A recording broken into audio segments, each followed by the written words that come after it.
Hello दोस्तों। मैंने पिछले साल सीयूईटी का एग्ज़ाम दिया था और मुझे लगा था कि मेरा पेपर बहुत ही ज़्यादा अच्छा गया है। लेकिन जब रिज़ल्ट आया तब मुझे पता चला कि मैंने उसमें बहुत सारी छोटी-छोटी मिस्टेक्स कर रखी थी और इसीलिए इस साल मैं फिर से सीयूईटी का एग्ज़ाम देने वाली हूँ। और साथ ही साथ में आज की इस वीडियो में मैं आप सभी को ये भी बताऊँगी कि आखिर में मैंने मिस्टेक्स कहाँ पे करी थी। हाय गाइज़, मैं हूँ समीक्षा और आज मैं आप सभी को इस वीडियो में अपनी सीयूईटी जर्नी के बारे में बताने वाली हूँ।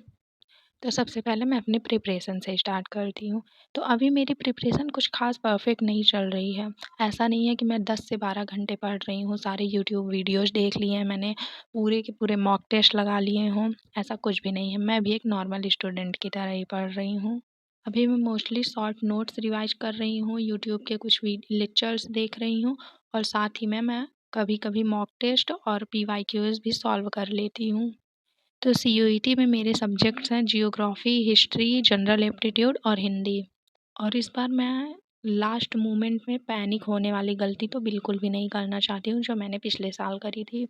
पिछले साल मेरी सबसे बड़ी मिस्टेक यही थी कि मुझे लगता था कि अभी बहुत टाइम है, पढ़ लिया जाएगा, कल से पढ़ूँगी, इस चक्कर में मेरे सारे मंथ मैंने बेकार कर दिए थे। और एग्ज़ैक्ट टाइम पे मैंने कब पढ़ना स्टार्ट किया था, एग्ज़ाम से 2 दिन पहले। तब मैं बुक्स खोल के बैठती हूँ, सिलेबस देखती हूँ कि अरे बाप रे! सिलेबस तो इतना ज़्यादा है, मैं कैसे 2 दिन में कवर करूँगी? बट फिर भी मुझे लगता था कि हो जाएगा और उस 2 दिन में मैंने पूरी जान लगा दी थी पढ़ने में, लेकिन फिर भी मेरे रिज़ल्ट ने मुझे बता दिया कि 2 रात से कुछ नहीं होता है। आपको पूरा स्टार्टिंग से पढ़ना पड़ेगा, अच्छे से पढ़ना पड़ेगा, डिटेल में पढ़ना पड़ेगा। बट इस बार मैं अपनी तरफ से पूरी कोशिश कर रही हूँ कि पूरा फ़ोकस किया जाए, पिछली बार से कुछ अच्छा स्कोर किया जाए। अगर मैंने इसको अपना 1 साल दिया है, तो क्यों ना कुछ अच्छा ही किया जाए। तो सबसे पहले मैं आप लोगों को अपना पिछले साल का स्कोर कार्ड दिखाती हूँ। ये रहा मेरा पिछले साल का सीयूईटी का स्कोर कार्ड, जिसमें मेरे हिंदी में आए थे 188। आई डोंट नो कि कैसे आ गए थे, वैसे हिंदी तो ईज़ी है, इसमें तो नॉर्मली है इतना लाना। इसके बाद मेरे जियोग्राफ़ी में मेरे आए थे 126।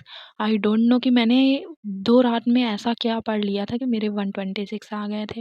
एग्ज़ाम में मुझे क्वेश्चन समझ में नहीं आ रहे थे, मैंने एक तरफ से सारे ही आंसर्स लगा दिए थे।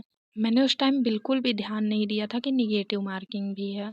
मैंने एक तरफ से पूरे आंसर्स टिक कर लिए थे, एक भी क्वेश्चन नहीं छोड़ा था।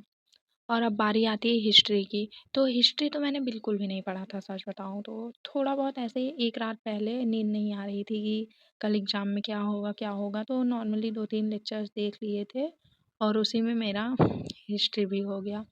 हिस्ट्री में आए थे मेरे, आप लोग देख सकते हो, 107। और अब बारी आती है जनरल एप्टीट्यूड की।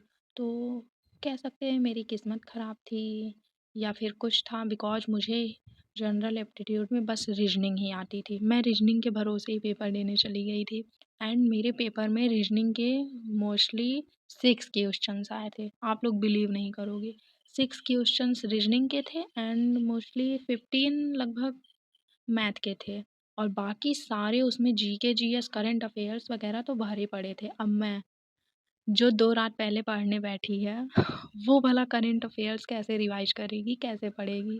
मुझे उस टाइम समझ में ही नहीं आ रहा था क्या करूँ इसका, क्या ना करूँ?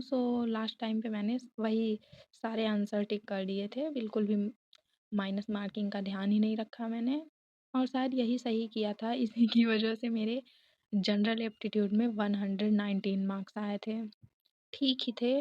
मेरे इतने मार्क्स आ गए थे कि इलाहाबाद यूनिवर्सिटी की फर्स्ट राउंड की कट ऑफ में मेरा एडमिशन हो रहा था।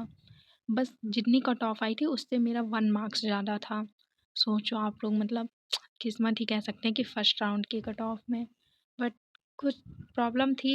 अगर आप लोगों ने मेरे इससे पहले की वीडियोज़ देखी होंगी तो आप लोगों को पता होगा कि मैंने आखिरकार एडमिशन क्यों नहीं लिया था। और अगर अभी तक नहीं देखी है तो जाके देख लो, ओके? मुझे लगता है कि मैं पहले से और भी ज़्यादा बेटर कर सकती हूँ। तो इसीलिए इस बार मैं फिर से सीयूईटी देने का ट्राई कर रही हूँ और अपना बेस्ट देने का भी।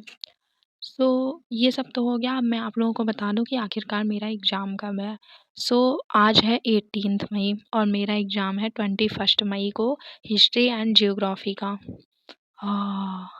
After 3 days. मेरी धड़कनें तो अभी से ही तेज़ हो गई हैं कि क्या करूँगी, बट अपना बेस्ट करूँगी जैसे भी करूँगी, है ना? और उसके बाद मेरा हिंदी और जनरल एप्टीट्यूड का एग्ज़ाम है 13th मई को। काफ़ी दिन है, कोशिश करूँगी। वैसे मेरे कुछ फ्रेंड से मुझे पता चला है कि इस बार जनरल एप्टीट्यूड में मैथ और रीजनिंग तो बेसिकली आ रहे हैं, बट करंट अफेयर्स के क्वेश्चंस पता नहीं कहाँ से पूछ रहे हैं कि दिमाग ही हिल जाएगा हम लोगों का तो। बट फिर भी हम अपना बेस्ट करेंगे, ओके।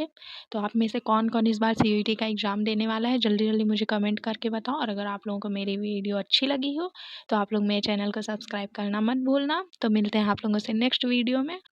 और हाँ, एग्ज़ाम देने के बाद में पेपर कैसा था, एग्ज़ाम कैसा हुआ मेरा, ये सब मैं आप लोगों को अपने नेक्स्ट वीडियो में बताऊँगी, ओके। तो मिलते हैं आपसे अगली वीडियो में। Bye bye.